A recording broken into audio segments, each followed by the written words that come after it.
वैद्युत धारा और अनुगमन वेग का जो आपसी संबंध था उसके विषय में हमने कल इससे पहले जाना था, तो उसी को आगे बढ़ाते हुए हम आज का ये वीडियो देखेंगे।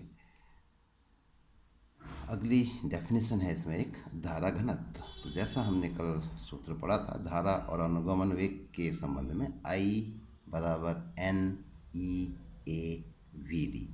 तो ये सारे टर्म्स से हम फेमिलियर हैं। I वैद्युत धारा का मान है, N पदार्थ के एकांक आयतन में मुक्त इलेक्ट्रॉनों की संख्या है, E इलेक्ट्रॉन का आवेश है, A चालक के अनुप्रस्थ परिच्छेद का मान है और VD ड्रिफ्ट वेलोसिटी या अनुगमन वेग है।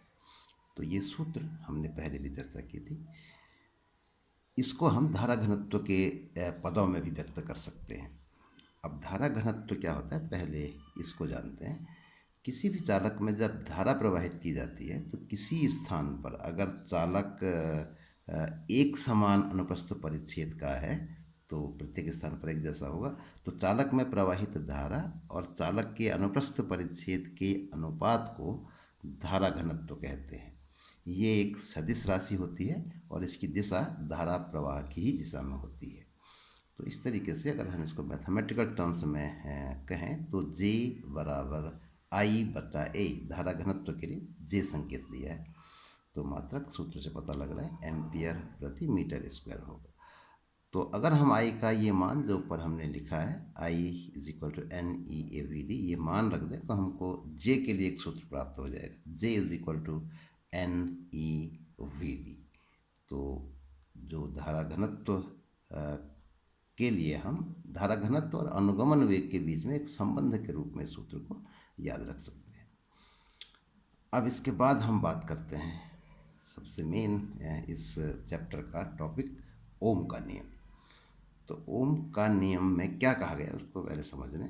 एक चालक है, चालक में क्या होगा, मुक्त इलेक्ट्रॉन होंगे और धन आयन अपनी जगह पर स्थिर होंगे, जैसा हम पहले भी बात कर चुके हैं। तो मान लो इस चालक की लंबाई L है, इसके सिरों के बीच में हम एक विभवांतर V स्थापित करते हैं एक बैटरी के द्वारा। तो इसके भीतर एक वैद्युत क्षेत्र जिसका मान होता है E बराबर V बटा L स्थापित हो जाता है। इस वैद्युत क्षेत्र में इलेक्ट्रॉनों पर वैद्युत क्षेत्र की विपरीत दिशा में एक बल लगता है और इस बल के कारण इलेक्ट्रॉन वैद्युत क्षेत्र की विपरीत दिशा में गतिशील हो जाते हैं और इलेक्ट्रॉनों के इसी प्रवाह को वैद्युत धारा कहा जाता है। तो वैद्युत धारा की जो दिशा ली जाती है वो इलेक्ट्रॉनों के प्रवाह की विपरीत दिशा ली जाती है। तो चालक में बाईं ओर को एक वैद्युत धारा प्रवाहित होने लगती है। तो चालक के सिरों के बीच में जो विभवांतर लगाया गया है और इस कारण चालक में जो धारा उत्पन्न हुई है, इन दोनों के बीच के संबंध को ओम ने इसका विस्तृत अध्ययन किया और इसको एक नियम के रूप में प्रतिपादित किया। तो ओम के नियम का जो स्टेटमेंट है उसको हम पहले देखते हैं। यदि चालक की भौतिक अवस्था में कोई परिवर्तन न किया जाए, भौतिक अवस्था में जैसे उसकी लंबाई है, उसकी मोटाई है, उसका ताप है, तो मुख्य रूप से इन तीन चीज़ों का इसमें जिक्र होगा। तो क्या होता है, चालक के सिरों पर आरोपित विभवांतर एवं चालक में प्रवाहित धारा के मान का अनुपात नियत रहता है। V और I का अनुपात जो है वो नियत रहते हैं, यानी कि V अपॉन I बराबर कांस्टेंट। और इस कांस्टेंट को वैद्युत प्रतिरोध कहा जाता है। तो और कैपिटल R से जो है इसको निरूपित किया जाता है। तो इस तरीके से हमको प्राप्त होगा V upon I is equal to R।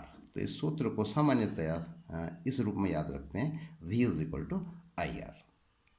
तो ये ओम के नियम का स्टेटमेंट है, कथन है। अब इसको अगर हम इसका परिपथी चित्र बनाएं तो इस प्रकार से प्रतिरोध के लिए जो चिन्ह लिया जाता है, बैटरी के लिए जो चिन्ह लिया जाता है, तो बैटरी के द्वारा प्रतिरोध के सिरों के बीच में एक विभवांतर स्थापित किया गया है जिससे प्रतिरोध में एक धारा I प्रवाहित हो रही है। तो V बराबर IR या V बटा I बराबर R। तो ये जो है ओम के नियम का कथन है। अब इस नियम का सैद्धांतिक प्रूफ, इसकी उत्पत्ति कैसे है इसको आप समझते हैं। तो एक चालक की बात करते हैं जिसकी लंबाई L है, अनुप्रस्थ परिच्छेद A है और उसके एकांक आयतन में मुक्त इलेक्ट्रॉनों की संख्या N है। अब अगर चालक के सिरों के बीच भी विभवांतर स्थापित किया जाए तो उसमें I धारा जो है वो प्रवाहित होने लगती है। अगर इलेक्ट्रॉनों का अनुगमन वेग Vd है तो ये संबंध हम पढ़ चुके हैं, I बराबर NEA Vd। अब यदि इलेक्ट्रॉनों के ऊष्मीय वेग U1, U2, U3 इस तरीके से n इलेक्ट्रॉन मान लो उसमें है उपलब्ध, तो इनका जो ऊष्मीय वेग होता है औसत मान, सभी इलेक्ट्रॉनों का औसत ऊष्मीय वेग जो है वो 0 होता है। इसका हम पहले भी जिक्र कर चुके हैं, तो इसका उपयोग हमें आगे करना है। अब क्या है, वैद्युत क्षेत्र E में किसी इलेक्ट्रॉन पर बल लगेगा कितना, जैसे ही हम उस सीक्वेंस को भी फिर दोहराते हैं एक बार। एक चालक था, उसके सिरों के बीच में हमने एक विभवांतर भी स्थापित किया। विभवांतर भी स्थापित करने से उसके भीतर एक वैद्युत क्षेत्र E उत्पन्न हो गया। तो उस वैद्युत क्षेत्र E में किसी इलेक्ट्रॉन पर बल लगेगा EE, क्योंकि Q आवेश अगर E वैद्युत क्षेत्र में स्थित हो तो उस पर बल लगता है F बराबर QE। तो इलेक्ट्रॉन की बात हो रही है तो इलेक्ट्रॉन के लिए Q बराबर स्मॉल e से उसको डिनोट करते हैं। तो इस तरीके से जो बल लगेगा वो माइनस ई का अर्थ हो गया बल की दिशा E के विपरीत होगी, तथा बल के कारण इलेक्ट्रॉन का जो त्वरण होगा, तो न्यूटन की गति के नियम का अगर इस्तेमाल करें F बराबर ma, तो A बराबर हो जाएगा F बटा m। F का मान है EE, तो A बराबर माइनस EE बटा m। यहाँ पर ऋण चिन्ह ये बताता है कि A की दिशा E के विपरीत है। अब जैसा हमने पहले देखा था, इस वैद्युत क्षेत्र E का मान V बटा L के बराबर होता है। तो इस तरीके से इसका मान हो जाएगा E, और कैपिटल E की जगह पर V बटा L रख दिया तो ये हो जाएगा EV बटा ML। ये ऋण चिन्ह दिशा को व्यक्त कर रहा है A और E के बीच की। तो अगर परिमाण की हमें यहाँ पर आवश्यकता है इस सूत्र में, तो यहाँ पर हम ऋण चिन्ह को छोड़ देते हैं। अब क्या होगा, इस त्वरण के कारण इलेक्ट्रॉन वैद्युत क्षेत्र की विपरीत दिशा में त्वरित होगा, यानी कि उसका वेग बढ़ेगा। अब ऐसा नहीं है कि लगातार बढ़ता ही जाएगा, तो स्ट्रक्चर और उसका मैकेनिज्म जैसे हमने समझा था, क्योंकि उसमें धन आयन मौजूद हैं, रास्ता बिल्कुल साफ नहीं है, तो जैसे ही आगे बढ़ेगा कुछ दूरी तक तो किसी धन आयन से टकरा जाएगा, और टकरा जाएगा तो इसका वेग फिर शून्य हो जाएगा। केवल बाहरी विभवांतर जो हमने लगा रखा उसके कारण इफेक्ट को हम जान रहे हैं। तो फिर चलेगा और फिर टकराएगा और उस ऊर्जा को फिर खो देगा। तो केवल हम अनुगमन वेग की अगर बात करते तो शून्य हो जाता है, ऐसा कह सकते थे आप, क्योंकि ऊष्मीय वेग भी साथ में है। ये जो अनुगमन वेग है ऊष्मीय वेग पर आरोपित रहता है, उसके ऊपर अध्यारोपित रहता है। तो U1 उसका प्रारंभिक वेग हम इस तरीके से कहेंगे। तो क्या होगा, टकराने से पहले जैसे चला, आगे को वेग बढ़ता गया और फिर टकराया, तो टकराने से पहले अगर वो भी वेग उसका होता है तो उस स्थिति के लिए, और एक चीज़ इसमें और लेंगे, किन्हीं दो टक्करों के बीच का समय टाउ, श्रांति काल इसको कहा जाता है। अगर हम सभी टक्करों के बीच के समय का औसत निकालें तो उसको श्रांति काल और टाउ से उसको डिनोट करा जाता है। तो इस तरीके से ये हमको संबंध प्राप्त होंगे। V1 बराबर U1 plus A tau 1, V2 is equal to U2 plus A tau 2, V3 is equal to U3 plus A tau 3। तो अलग अलग टक्करों के लिए कह सकते हैं इसको। एक टक्कर में V1 वेग प्राप्त हुआ, दूसरी टक्कर में V2 वेग प्राप्त हुआ, तीसरी टक्कर में V3 वेग प्राप्त हुआ, और इसी तरीके से आगे को।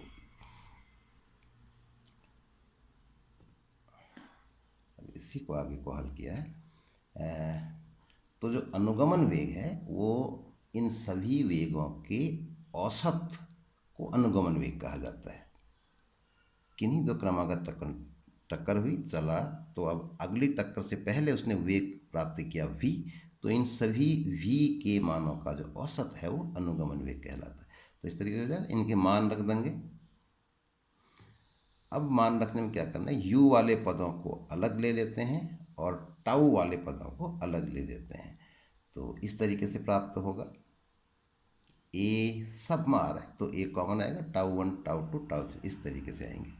तो पहला वाला पद शून्य होता है, जैसा हमने शुरू में जिक्र किया था, सभी इलेक्ट्रॉनों के ऊष्मीय वेगों का जो औसत होता है वो शून्य होता है। तो इस तरीके से इसको हम कह सकते हैं ए टाउ।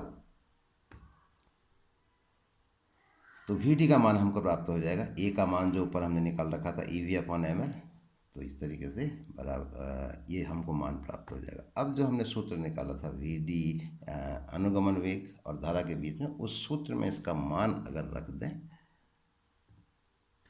तो हमको मिलेगा आई बराबर N E A, V D की जगह पे ये मान रख दिया, वी वी बटा एम एल इंटू टाउ।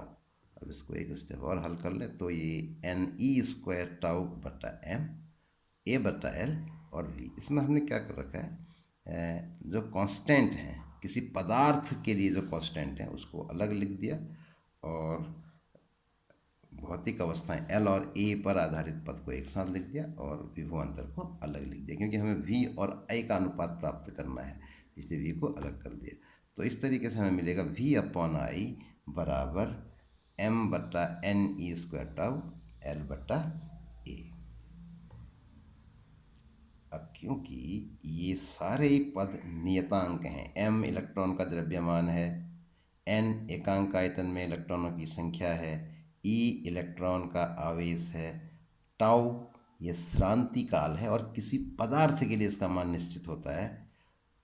ठीक हो गया। और जैसा कि स्टेटमेंट में कहा गया है कि अगर भौतिक अवस्थाओं में कोई परिवर्तन न किया जाए और एल और ए में कोई परिवर्तन नहीं करना है, यानी कि इसको कांस्टेंट ही रखना है, और ताऊ एक पद इसमें आ रहा है, जैसे हमने कहा कि किसी पदार्थ के लिए हर इसका मान जो है अलग अलग होता है, और इसका मान ताप पर निर्भर करता है। तो भौतिक अवस्था में परिवर्तन नहीं करने का मतलब हो गया ताप में भी कोई परिवर्तन नहीं किया जा रहा है। तो टाउ एल और ए को कांस्टेंट रखते हुए ये बाकी सारे पद जो है वो कांस्टेंट है। तो इस तरीके से वी और आई का जो अनुपात है वो नियतांक हमको प्राप्त होता है बराबर आर। तो यही ओम का नियम है, यदि पदार्थ की भौतिक अवस्थाओं में कोई परिवर्तन न किया जाए तो वी और आई का अनुपात नियत होता है। तो इस प्रकार से ओम के नियम की पुष्टि होती है। इसी नियम को आगे बढ़ाते हुए हम दो एक चीज़ें और इसमें समझ सकते हैं। एक परिभाषा इसमें है विशिष्ट प्रतिरोध या प्रतिरोधकता भी इसको बोलते हैं, स्पेसिफिक रेजिस्टेंस और रेजिस्टिविटी। तो जैसा हमने सूत्र पढ़ा है V upon I is equal to M N E square upon tau L बटा ए बराबर आर। इसको प्रतिरोध कहा गया है, वैद्युत प्रतिरोध इसको कहते हैं, यानी कि एक नियतांक ये है। तो इसके हिसाब से इसमें अगर देखें हम, टाउ किसी पदार्थ का लाक्षणिक गुण है, मतलब किसी एक पदार्थ के लिए इसका मान नियत होता है। जैसे तांबे का एक तार ले लिया हमने, तो तांबे का तार पतला मोटा लंबा चौड़ा कुछ भी हो, उसके लिए टाउ का मान जो है वो निश्चित होगा। तो किसी पदार्थ का लाक्षणिक गुण है, ऐसे इसको बोलते हैं। इस प्रकार किसी पदार्थ के लिए एम बटा एन ई स्क्वायर टाउ, बाकी तो कांस्टेंट है ही हैं, और टाउ भी पदार्थ के लिए कांस्टेंट होता है। तो एम बटा एन ई स्क्वायर टाउ ये जो पूरा फैक्टर है ये किसी पदार्थ के लिए एक नियतांक होगा। तो इसी को पदार्थ का विशिष्ट प्रतिरोध कहा जाता है, और इसको एक ग्रीक लेटर रो से निरूपित करते हैं। तो इस तरह से हमको प्राप्त हो जाएगा आर बराबर रो एल बटा ए।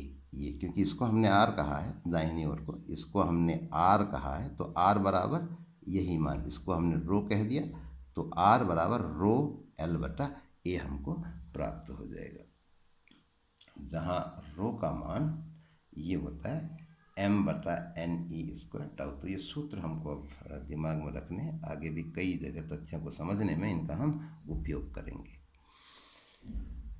ये भी सूत्र एक है V upon I is equal to rho L बटा ए। तो इस तरीके से हमको क्या प्राप्त हो जाएगा, रो बराबर इसी को अगर हम हल करें एल बट्टा ए दूसरी ओर जाके बट्टे में चला जाएगा वी बट्टा आई बट्टा एल बट्टा ए।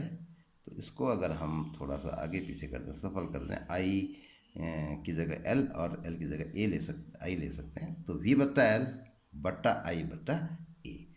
तो जैसा इनके बारे में हम पढ़ चुके हैं, वी बट्टा एल वैद्युत क्षेत्र ई का मान है, और आई बट्टा ए धारा घनत्व जे का मान है। तो इस तरीके से रो की हमको एक और डेफिनेशन मिल जाती है, रो इज इक्वल टू ई बट्टा जे। तो किसी पदार्थ में उत्पन्न वैद्युत क्षेत्र और धारा घनत्व के अनुपात को उस पदार्थ का विशिष्ट प्रतिरोध कहते हैं। अब इसको परिभाषित अगर हम करना चाहें विशिष्ट प्रतिरोध को, तो इस प्रकार से कर देंगे, R बराबर रो L बटा ए, ये सूत्र हमने अभी निकाल रखा है। तो इससे रो बराबर R ए बटा एल हो जाएगा। तो इस सूत्र में अगर हम L का मान एक मात्रक और ए का मान ए मात्रक, जैसे एमकेएस पद्धति में कहें तो L 1 मीटर और अनुप्रस्थ परिच्छेद 1 मीटर स्क्वायर हो जाएगा। किसी विशेष मात्रक पद्धति की बात न करके हम इसको जनरल वे में एक मात्रक और ए बराबर एक मात्रक कहें तो हमको प्राप्त होगा रो बराबर R। तो ये जो है विशिष्ट प्रतिरोध की डेफिनेशन बन जाएगी। कैसे कहा जाएगा?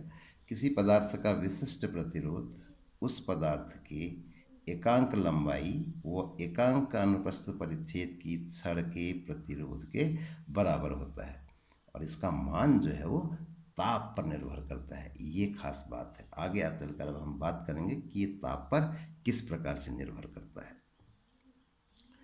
एक और चीज़ हमको इसके साथ में और ध्यान में रखनी है, प्रतिरोध का मात्रक ओम, क्योंकि ओम के नियम के में ही ये जाना गया था कि ये एक नियतांक होता है, तो ओम के सम्मान में इसके मात्रक को ओम नाम दिया गया है। और इस तरह से विशिष्ट प्रतिरोध का जो मान होगा वो क्या हो जाएगा? ओम मीटर हो जाएगा। ऊपर सूत्र से देख रहे हैं हम, रो बराबर R ए बट्टा एल है, तो ए बट्टा एल मीटर हो गया और R ओम हो गया। तो इस तरीके से विशिष्ट प्रतिरोध का जो मात्रक होगा वो ओम मीटर होगा, या फिर इसको ओम सेंटीमीटर में भी व्यक्त करते हैं। तो इस वीडियो में